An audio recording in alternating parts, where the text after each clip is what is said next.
অসমবাসীৰ কাৰণে এইটো একেবাৰে লাজৰ কথা আৰু আমি সকলোৱে খুব লজ্জিত অনুভৱ কৰিছো যে যি ধৰণে সংসদত ভাৰতীয় সেনাবাহিনীৰ ওপৰত আমাৰ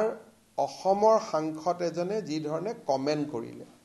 তেওঁ ইমানলৈকে গ'ল যে মিসাইলটো ওচৰৰ পৰা কিয় নামাৰিলে দূৰৰ পৰা কিয় মাৰিলে সো ইমান ডাঙৰ বিজ্ঞানী যে সেনাই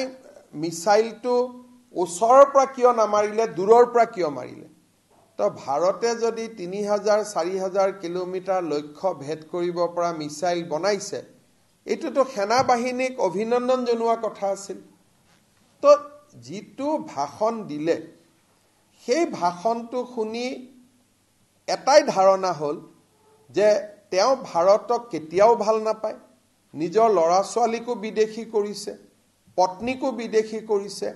আৰু মই এই কথা ক্লিয়াৰলি ক'ব পাৰো যে in a very good day he will also change his citizenship তিনটা ফ্যামিলি যেতিয়া নাইয়ে ভাৰতীয় তেওঁটো টেম্পোৰাৰিলি ভাৰতত আছে আৰু সেই কাৰণে তেওঁ সদায় ভাৰতৰ বিৰুদ্ধে সংসদত কথা কয় যোৰহাটৰ ৰাইজৰ শিৱসাগৰৰ ৰাইজৰ স্বাধীনতা আন্দোলনত কিমান বৰঙণি আছিল দেশৰ স্বতন্ত্ৰতা সাৰ্বভৌমত্বত যোৰহাটৰ এটা অনবদ্য বৰঙণি আছে অসম আন্দোলনলৈকে সেই স্থানৰ সংসদ গৰাকী আজি পাকিস্তানত গৈ হিৰো হোৱা আমাৰ কাৰণে লাজৰ কথা আৰু এই গোটেই ঘটনাটো অকল এইটো নহয় কালিৰ ষ্টেটমেন্টটো আপোনালোকে নজৰত পাইছে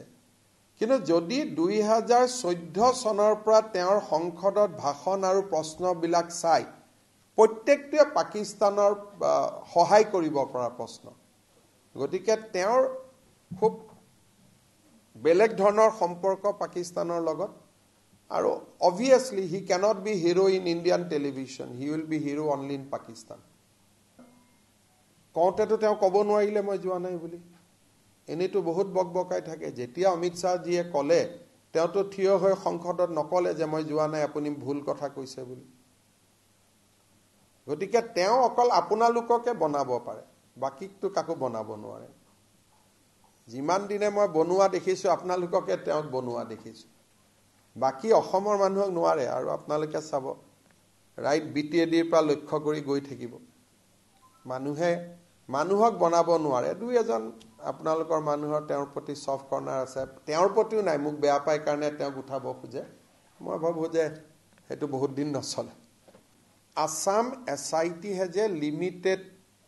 scope. As I told you, we cannot access telephonic interaction, telephonic connection beyond 2 years. Assam has a limitation of 2 years.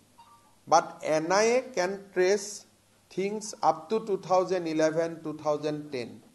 So this is not a new thing. I have shared many times with you that Assam SIT has a limited capacity, but within that limited capacity, our team has done a very good job. But ultimately, it is related to citizenship, it is related to OIC. Finally, it is the Ministry of Home Affairs who has to take over the investigation. Amar jito SIT তদন্ত আছে আমি আগতে আপোনালোকক কৈছো বহুতবাৰ কৈছো যে ইয়াৰ শেষ সময় 10 সেপ্টেম্বৰ তেওঁলোকক আমি ইতিমধ্যে কৈছো যে আপোনালোকক আমি এক্সটেনশন নিদিও গতিকে 10 তাৰিখে